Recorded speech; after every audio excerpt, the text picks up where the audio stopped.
지금 다윗은 블레셋 땅 시글락에 머물러 있습니다. 양심을 누른 채 육신의 평안함을 쫓아 그릇된 자리, 죄의 자리에 계속 머물러 있는 것입니다. 이 시간 본문에는 이제 하나님께서 이런 다윗을 강권적으로 움직이려 하신다는 것이 조금 나타나 있습니다. 그리고 아울러서 사울 왕의 불신앙적 모습에 대해서도 이 시간 본문이 잘 보여주고 있습니다. 자, 먼저 1절로 2절에 하나님께서 다윗을 흔들어 깨우시는 것 같은 그런 장면이 기록되어 있습니다. 우리 본문 1절 같이 읽어보겠습니다. 그때에 블레셋 사람들이 이스라엘과 싸우려고 군대를 모집한지라 아기스가 다윗에게 이르되 너는 밝히 알라 너와 네 사람들이 나와 함께 나가서 군대에 참가할 것이니라. 자, 먼저 상반절을 보시면 그때에 블레셋 사람들이 이스라엘과 싸우려고 군대를 모집한지라. 이것은 블레셋이 대대적으로 군대를 일으켰다는 것을 의미하고 있습니다. 블레셋은 사무엘상 17장에서 그들이 자랑하는 장수 골리앗이 소년 다윗에 의해 허망하게 죽임을 당하고 이스라엘 군에 밀려서 대패를 당한 바 있었습니다. 그때 이후로 블레셋은 이스라엘과 감히 전면전을 펼치지 못했었습니다. 그저 국지적으로 도발은 했었지만 함부로 군사 전체를 이끌고 이스라엘을 침공하려는 그런 시도는 사무엘상 17장 이후로 없었던 것입니다. 그런데 이제는 되었다고 생각을 했는지 아기스 왕이 전국적으로 군대를 모아서 일으킨 것입니다. 그리고 그와 동시에 블레셋 시글락 땅에 머물러 있는 다윗을 호출해서 다윗에게 이렇게 말한 것입니다. 여기 후반절에 있는데요. 너는 밝히 알라. 너와 네 사람들이 나와 함께 나가서 군대에 참가할 것이니라. 이게 얼마나 벼락 같은 소리입니까?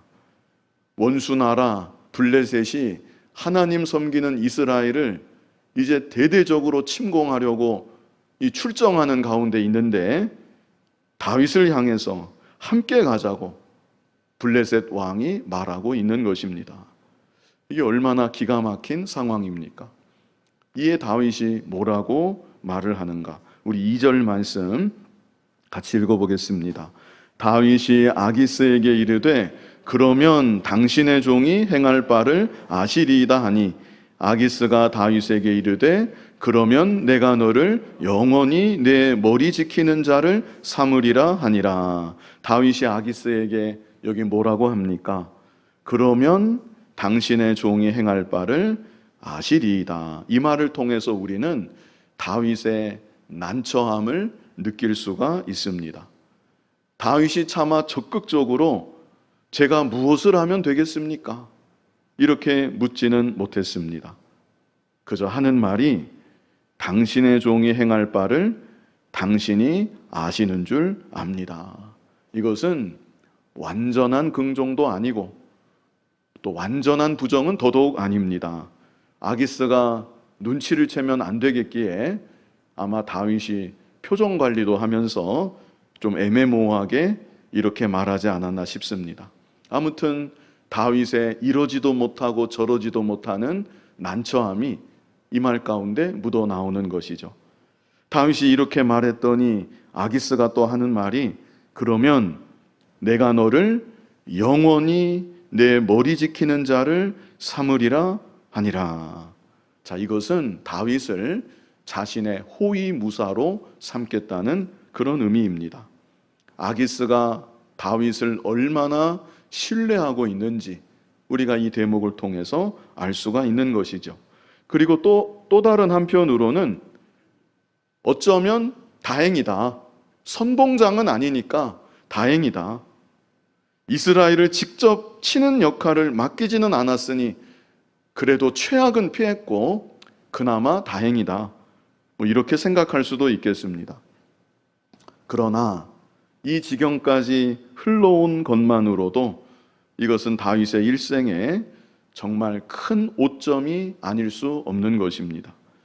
하나님의 보호하심을 마지막에 우리 지난 주일 이 시간에 보았던 대로 1년 4개월만 참았으면 바로 이 전쟁에서 사울은 전사하게 되는데, 다윗이 조금만 더 참았으면 당당하게 이스라엘의 왕으로 등극할 수 있었겠는데, 그 얼마간을 다윗이 참지 못하고 하나님을 끝까지 신뢰하지 못하여서 블레셋 땅으로 망명하여 들어왔었던 것이고, 그 이후로도 용단을 내리지 못해서 양심을 어긴 채 블레셋 땅에 계속 머물러 있었던 것이고, 그러다가 급기야 블레셋 군에 함께 합류하는 정말 치명적인 잘못을 다윗이 범하게 되고 마는 것입니다. 언제나 죄는 이렇게 우리를 점점 더 깊은 구렁텅이로 몰고 가는 것입니다. 한 번 발을 헛디게 되면 그것으로 끝나면 좋겠지만 마치 늪과 같아서 그 발을 집요하게 물고 늘어지는 것이고, 점점 더 깊이 죄 가운데 빠지도록 그렇게 우리를 구렁텅이로 몰고 가는 것입니다. 그러므로 지혜로운 사람은 어떤 사람인가? 잘못된 길로 갔다는 것을 알았다면 즉시로 돌이키는 사람, 회개하고 즉시로 돌이키는 사람, 그 사람이 참으로 지혜로운 사람인 것입니다. 그것이 하나님 때리시는 매를 그나마 덜 맞는 비결이고, 또 자기 자신도 빨리 회복할 수 있는 그런 지혜로운 길이라고 하겠습니다. 자, 여기서 다윗에 대한 이제 얘기는 이제 그치고요. 3절부터 사울 왕의 불신앙적 모습이 나오고 있습니다. 이 시간 제목과 같이 블레셋의 대대적인 침공을 마주해서 사울이 몹시도 두려워하는 모습이 이제 이어지는 본문에 기록되어 있습니다. 우리 본문 3절 같이 한번 읽어보겠습니다. 사무엘이 죽었으므로 온 이스라엘이 그를 두고 슬피 울며 그의 고향 라마에 장사하였고, 사울은 신접한 자와 박수를 그 땅에서 쫓아내었더라. 사무엘이 이때 죽은 것은 아닙니다. 사무엘의 죽음은 사무엘상 25장 1절에 이미 언급되어 있습니다. 그런데 여기에 또다시 언급하고 있는 것은 사무엘 선지자의 죽음 직후에 사울 왕의 태도가 어떠하였는지 오늘 본문의 사건과 이 비교하면서 보여주기 위해 여기 다시 기록하고 있는 것입니다. 사무엘이 죽고 나서 사울 왕이 어떤 일을 행했습니까? 여기 3절 끝에 있죠. 사울이 어떤 일을 했습니까? 신접한 자와 박수를 그 땅에서 쫓아내는 이런 일을 했습니다. 표면적으로만 보면 이것은 사울 왕이 참 잘한 일이죠. 그러나 오늘 본문 뒷부분에 가면 사울 왕이 신접한 여인을 스스로 찾아가는 내용이 기록되어 있습니다. 불과 얼마 세월이 지나지 않아서 자신이 사무엘이 죽은 직후에 보여주었던 그 행동과는 전혀 상반된 모습을 보여주고 있는 것입니다. 이것이 우리에게 무엇을 말해주는가? 처음부터 사울 왕에게는 순수한 믿음의 동기가 없었다는 것, 믿음의 결단으로 그 일을 했던 것이 아니었다는 것, 그것을 우리에게 알게 하여 주는 것입니다. 그렇다면 사울 왕은 사무엘이 죽은 직후에 왜 신접한 자와 박수를 이스라엘 땅에서 쫓아내었을까? 그것은 백성들의 호의를 얻기 위함이었습니다. 사무엘이 죽은 뒤로 영적 지도력의 공백이 생겼습니다. 사울이 그 사실을 알고 그 기회를 틈타 자신의 지도력을 확장시킬 목적, 그 목적 하나를 가지고 이런 일들을 사울이 행했던 것이죠. 순수한 믿음의 동기는 아니었다는 것입니다. 다시 말해서 사울의 믿음은 보여주기식 믿음이었다. 이렇게 우리가 생각할 수 있습니다. 보여주기식 믿음, 알맹이는 없는 껍데기 믿음, 이것이 바로 사울의 믿음이었다는 것을 오늘 본문을 통해서 우리에게 알게 하여 주는 것입니다. 자, 이제 4절 말씀 우리 같이 한번 읽어보겠습니다. 블레셋 사람들이 모여 수넴에 이르러 진침에 사울이 온 이스라엘을 모아 길보아에 진쳤더니, 이렇게 양측이 진을 치고 마주하는 형국이 되었고, 여기 길보아라는 이름이 나오죠. 길보아 전투. 이 전투에서 이제 사울과 그의 아들들이 다 전사하게 되는 것이죠. 이제 그 전쟁의 초입에 들어가는 대목입니다. 5절 말씀 우리 같이 읽어보겠습니다. 사울이 블레셋 사람들의 군대를 보고 두려워서 그의 마음이 크게 떨린지라. 사울의 마음 상태를 강조해서 여기 우리에게 확실히 알게 하여 줍니다. 블레셋 사람들의 군대를 볼 때 사울의 마음은 두려웠다. 그의 마음이 크게 떨렸다. 이렇게 말씀하고 있습니다. 사울 왕이 이스라엘 땅에서 신접한 자와 박수를 쫓아내었던 것이 정말로 그의 믿음의 결단이었다면, 하나님의 영광을 위한 그의 순수한 믿음의 발로였다면 사울은 이렇게까지 두려워하지 않았을 것입니다. 그래서 다시 말씀드리지만 사울의 믿음은 보여주기식 믿음이었다. 알맹이가 없는 껍데기 같은 믿음이었다. 자, 이런 사울의 모습을 통해서 오늘날 우리들의 믿음이 이와 같은 모습이 되어서는 안 될 것입니다.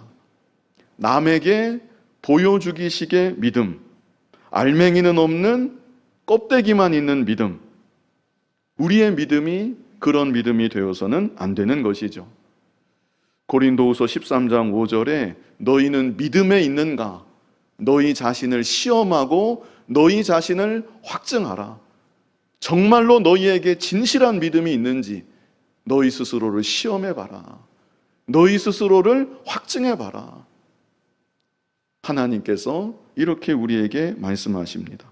정말로 내 안에 그리스도가 계신지 우리가 우리 스스로를 분별해 보아야 되는 것입니다. 교회 생활을 오래 하다 보면 많은 것을 알게 되고 많은 것에 익숙해지고 또 그것이 믿음 생활이라고 또 스스로 생각하게 될 수도 있습니다. 그러다 보면 내 믿음의 본질이 어떤 모습인지 하나님 앞에서 바로 보지 못할 수도 있는 것이죠. 사울 왕이 왕의 그 허울로 인해서 자기 믿음의 본질을 깊이 바라보지 못했던 것처럼 혹시 나에게도 그런 모습이 있지 않은지 우리 자신 돌아봐야 되는 것이고요. 정말로 하나님 앞에 진실한 믿음, 생명 있는 믿음으로 점점 자라나는 저와 여러분이 되어야 하는 것입니다. 그리고 여기 사울의 마음이 두려워서 크게 떨렸다고 했는데요. 이면에 대해서 좀 더 자세히 보고자 합니다. 하나님은 일찍이 모세를 통해서 적군을 보고 두려워하지 말라, 이런 율법의 말씀을 일찍이 주셨었습니다. 신명기 20장 1절에 있는데요. 이스라엘 백성들이 다 아는 구절입니다. 모세 오경은 거의 다 암송하다시피 했기 때문에 다 알고 있는 구절입니다. 우리 신명기 20장 1절. 신명기 20장 1절. 오늘 성구가 굉장히 많은데 신명기 20장 1절.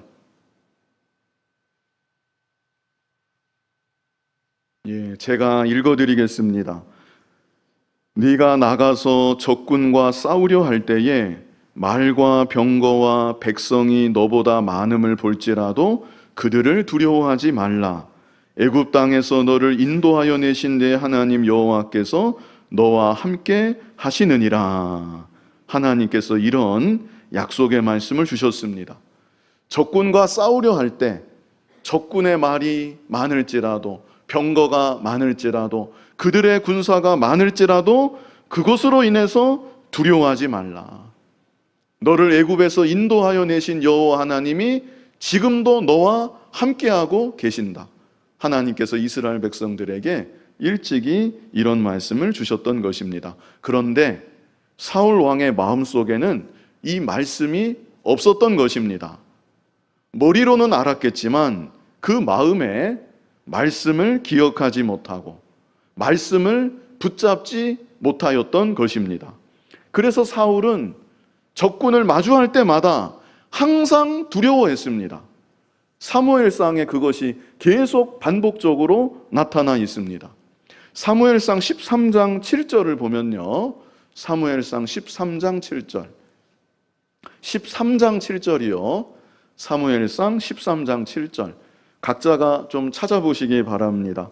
사무엘상 13장 7절, 거기 제가 읽어드리겠습니다.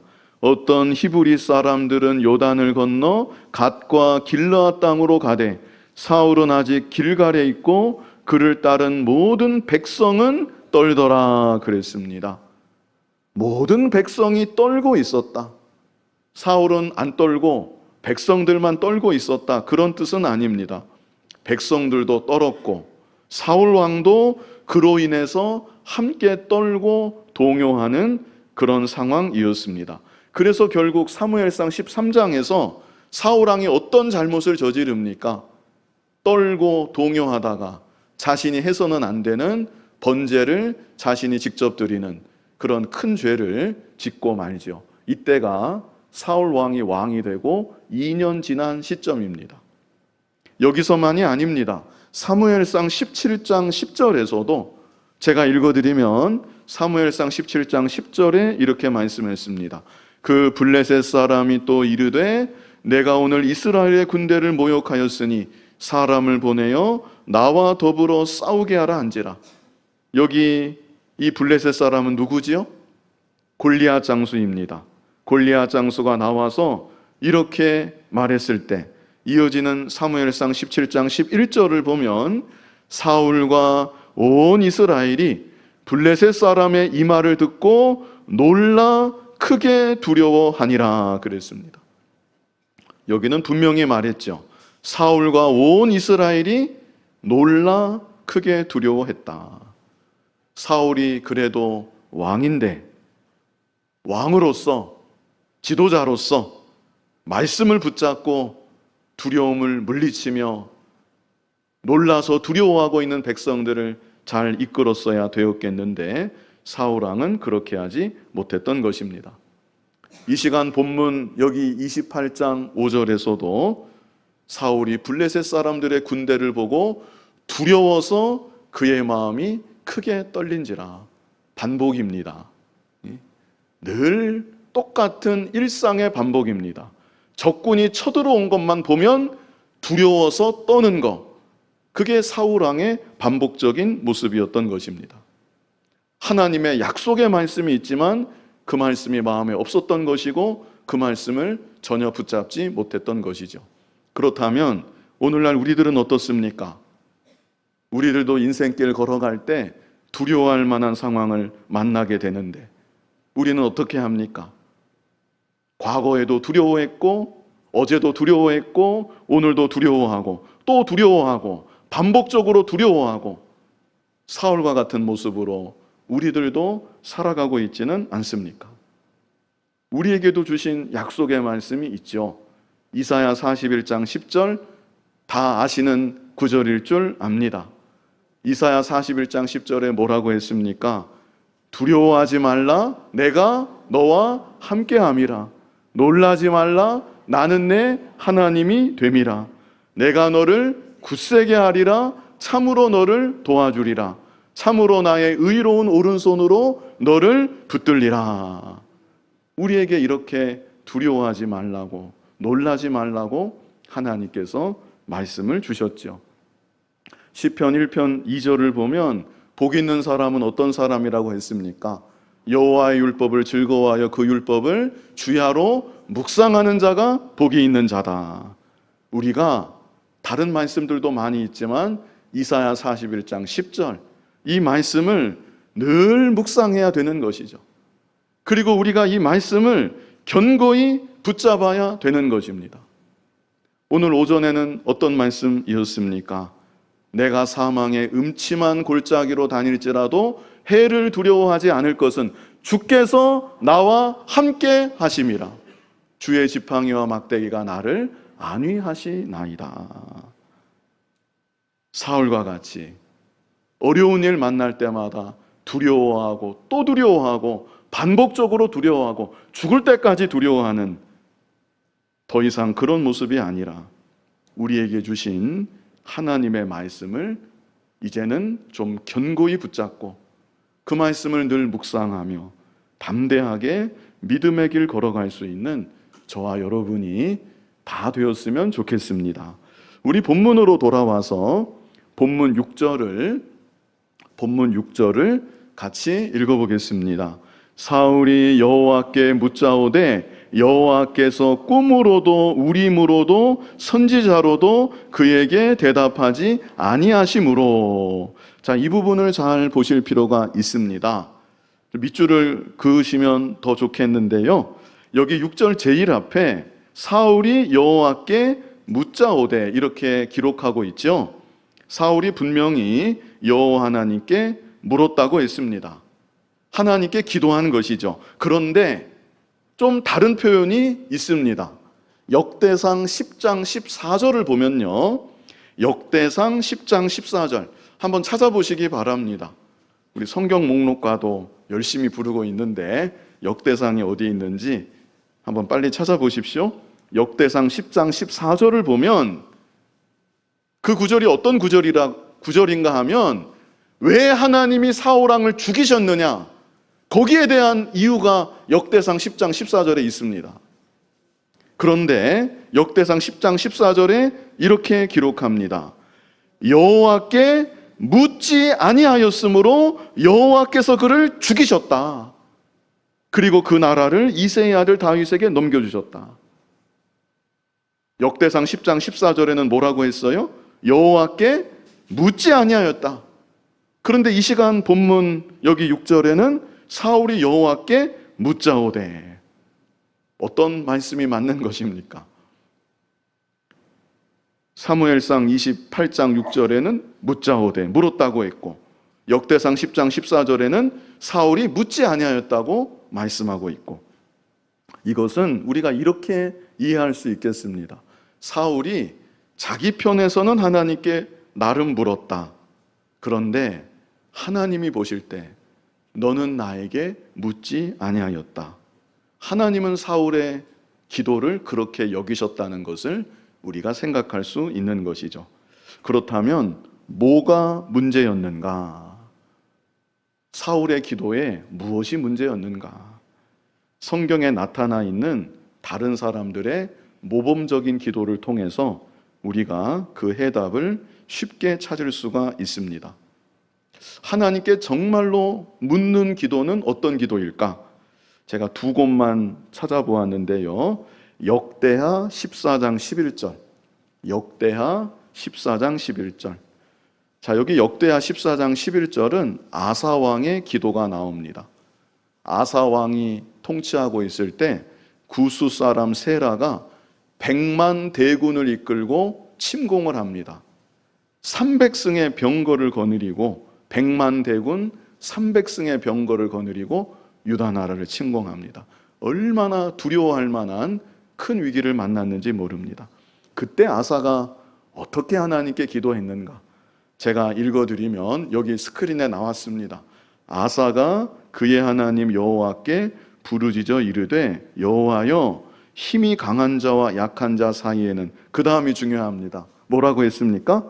주밖에 도와줄 리가 없사오니. 이게 바로 하나님께 묻는, 하나님께 진정으로 기도하는 기도자의 모습인 것이죠.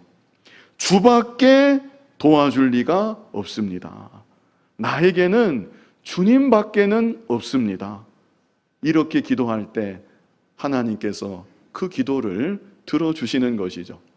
또 역대하 20장 12절, 역대하 20장 12절에는 여호사밧 왕의 기도가 나옵니다. 여호사밧 왕도 모압, 암몬, 세일 세 나라 연합군이 쳐들어왔을 때 참 두려워할 만한 상황이었지만 하나님 바라보고 이렇게 기도했습니다. 역대하 20장 12절 제가 읽어드리면 우리 하나님이여 그들을 징벌하지 아니하시나이까.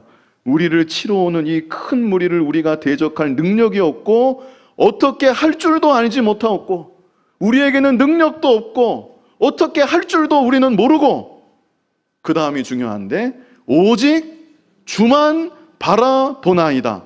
이것이 기도라는 것입니다. 우리가 하나님께 기도할 때 오직 하나님만을 바라보아야 되는 것이죠. 저는 아무것도 할 수 없습니다.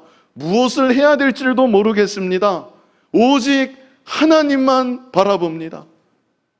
내가 살 길은 오직 하나님밖에는 없습니다. 이런 심정으로 하나님께 기도해야 되는 것이죠. 그러나 사울 왕의 기도는 그런 기도가 분명히 아니었던 것입니다. 하나님께 물었지요. 물었는데 하나님께서 응답하지 않으십니다. 그랬더니 사울 왕이 어떻게 하는가? 우리 본문 6절로 7절 쭉 연결해서 사울 왕의 태도를 좀 느껴보시면서 우리 6절로 7절 같이 한번 읽어보겠습니다. 사울이 여호와께 묻자오되 여호와께서 꿈으로도 우림으로도 선지자로도 그에게 대답하지 아니하시므로 사울이 그의 신하들에게 이르되 나를 위하여 신접한 여인을 찾으라. 내가 그리로 가서 그에게 물으리라 하니 그의 신하들이 그에게 이르되 보소서 엔돌에 신접한 여인이 있나이다. 이게 사울 왕의 태도입니다. 얼마든지 갈 데가 있는 것이죠. 도움받을 때가 얼마든지 있는 것, 그게 사울 왕의 태도고 자세였던 것입니다. 하나님께서 그에게 아무 응답을 하지 않으실 때 사울이 어떻게 했어야 되었겠습니까? 왜 하나님이 나에게 응답하지 않으실까? 하나님 응답하실 때까지 사울이 매달려서 기도했어야 되는 것이죠. 하나님, 저에게는 하나님밖에는 없습니다. 의지할 때가 하나님 외에는 없습니다. 하나님이 저를 도와주지 아니하시면 저는 어떻게 할 방법도 모르고 아무 길이 없습니다. 이런 절박한 심정을 가지고 하나님께만 매달려서 사울이 끝까지 기도했어야 되었던 것입니다. 야곱이 그렇게 기도했죠. 야복강에서. 야곱도 회개하지 않은 채 야복강에서 그렇게 계속 기도했습니다. 그러다가 천사가 환도뼈를 치고 야곱이 마침내 회개하고 그리고 기도의 씨름에서 승리하게 된 그런 사건이 있었는데, 사울 왕이 적어도 간절히 하나님께 매달려서 끝까지 기도하는 심정으로 기도했다고 하면 하나님이 사울 왕의 마음을 밝게 비춰주시고 자기 자신의 죄악을 발견하게 하여 주시고 자기 자신의 그 망가진 심령 상태를 보게 하여 주시고 회개할 바를 회개케 하여 주시고 하나님께서 반드시 사울 왕에게 긍휼을 베풀어 주셨을 것입니다. 그러나 사울 왕의 마음은 하나님 앞에서 절박하지가 않았습니다. 두려워는 했지만, 크게 떨기도 했지만 하나님 앞에서 절박하지는 않았다. 하나님 앞에서 겸손하지도 않았습니다. 하나님 응답하지 않으시니까 내가 다른 데 찾아가면 되지, 내가 다른 곳에서 도움받으면 되지. 그랬기에 하나님은 네가 나에게 묻지 않았다, 이렇게 말씀하셨던 것입니다. 우리 또 잘 아는 구절인데요, 에레미야 29장 12절로 13절, 스크린에 바로 나왔습니다. 우리 잘 아는 구절인데요, 우리 다 같이 한번 읽어보겠습니다. 너희가 내게 부르짖으며 내게 와서 기도하면 내가 너희들의 기도를 들을 것이요 너희가 온 마음으로 나를 구하면 나를 찾을 것이요 나를 만나리라. 아멘. 얼마나 좋은 말씀입니까? 개역 한글에는 전심이라고 했는데 저는 개인적으로 전심이 더 마음에 와닿는 것 같은데 온 마음도 좋습니다. 너희가 온 마음으로 나를 구하면 나를 찾을 것이요 나를 만나리라. 제가 언젠가 제 얘기니까 아무튼 이 구절로 인해서 한번 하나님 앞에 간절히 기도했었던 적이 있는데 하나님께서 찾게 하시고 만나주지 않으셨는가 이렇게 생각을 합니다. 우리 신앙에 확신이 없다고 하면 이런 말씀 있잖아요. 하나님 앞에 전심으로 한번 하나님을 찾고 구하는 기도를 할 필요가 있습니다. 저도 중학교 3학년 때 제가 이 구절 마음에 와닿아서 한번 정해놓고 나름 기도를 얼마나 했겠냐마는 한 적이 있었는데 이런 약속의 말씀이 있습니다. 정말로 내가 마음을 다 기울여서 하나님을 구하고 하나님을 찾으면 하나님이 찾게 하시고 만나주신다. 우리의 기도가 이런 기도가 되어야 하는 것이죠. 또 추가적으로 한 가지 또 우리가 볼 것이 있는데요. 성경 구절로는 한 3구절 정도 더 읽어보려고 합니다. 맥락은 같은 맥락입니다. 잠언 1장 26절로 30절 앞에 있습니다. 뜻을 생각하면서 쭉 연결해서 우리 같이 읽어보겠습니다. 너희가 재앙을 만날 때 내가 웃을 것이며 너희에게 두려움이 임할 때 내가 비웃으리라. 너희의 두려움이 광풍같이 임하겠고 너희의 재앙이 폭풍같이 이르겠고 너희에게 근심과 슬픔이 임하리니 그때에 너희가 나를 부르리라. 그래도 내가 대답하지 아니하겠고 부지런히 나를 찾으리라. 그래도 나를 만나지 못하리니 대저 너희가 지식을 미워하며 여호와 경외하기를 즐거워하지 아니하며 나의 교훈을 받지 아니하고 나의 모든 책망을 업신 여겼음이니라. 그랬습니다. 여기 다 지나왔지만 28절에 너희가 나를 부르리라. 그래도 내가 대답하지 않을 것이다. 부지런히 나를 찾아도 나를 만나지 못할 것이다.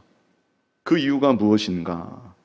여기 30절만 보면 나의 교훈을 받지 아니하고 나의 모든 책망을 업신 여겼기 때문에 하나님 말씀을 들으려고 하지 않으니까 책망의 말씀을 업신 여기니까 다급한 일 만나서 기도하고 부지런히 찾아도 만나주지 않을 것이다.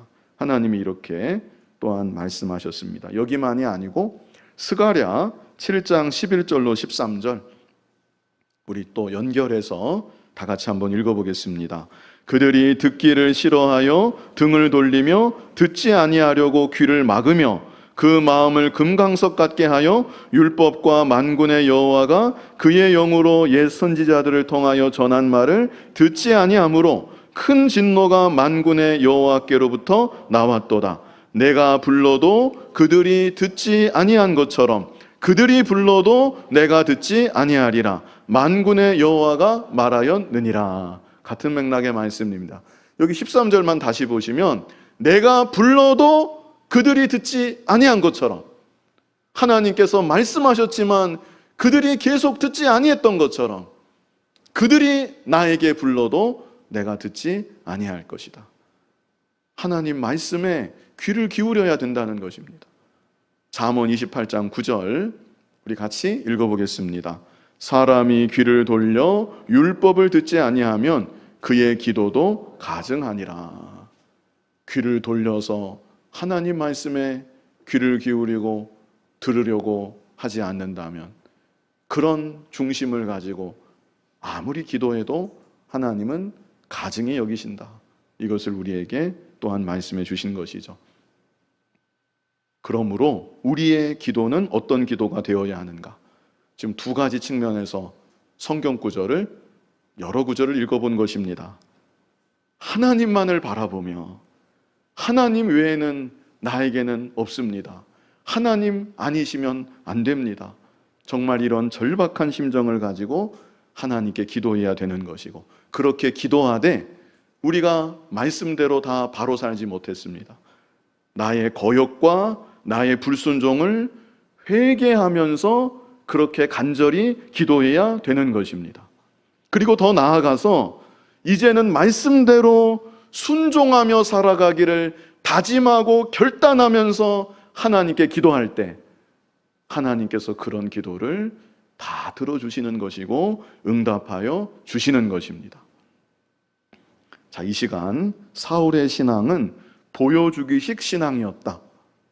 자기 자신을 내면을 본질을 바로 보지 못한 채 그저 허울뿐인 보여주기식 신앙에 익숙해진 사울의 모습이라고 하겠습니다. 그렇기 때문에 사울은 적군을 마주할 때마다 두려워했습니다. 그가 형식적으로 보여준 믿음의 결단과는 너무나 어울리지 않게 적군을 만날 때마다 두려워했다. 하나님의 말씀이 그 안에는 조금도 자리 잡고 있지 않았다. 저와 여러분은 말씀을 기억해야 되고 말씀을 묵상해야 되고 말씀이 내 안에 자리 잡아서 그 말씀을 견고히 붙잡고 살아가는 참된 믿음이 점점 더 되어져야 하는 것입니다. 그리고 사울의 기도는 하나님께서 듣지 않으시는 기도였다. 두 가지 이유 우리 같이 생각해 보았죠? 하나님만을 바라보면서 정말 절박한 심정으로 하나님께 기도하는 그런 기도가 아니었다. 또 다른 이유는 애시당초 사울의 삶은 말씀에서 등을 돌린 삶이었다. 그렇기 때문에 하나님께서 그 기도를 또한 듣지 않으셨던 것입니다. 그러므로 우리들은 나의 죄를 회개하면서 그리고 말씀대로 이제는 순종하며 살아가기를 다짐하고 결단하면서 그런 가운데 하나님만을 바라보고 간절히 부르짖어 기도하는 우리들이 되어야 하는 것입니다. 이런 참된 믿음의 열매를 풍성히 맺혀가는 저와 여러분 될 수 있기를 간절히 바랍니다.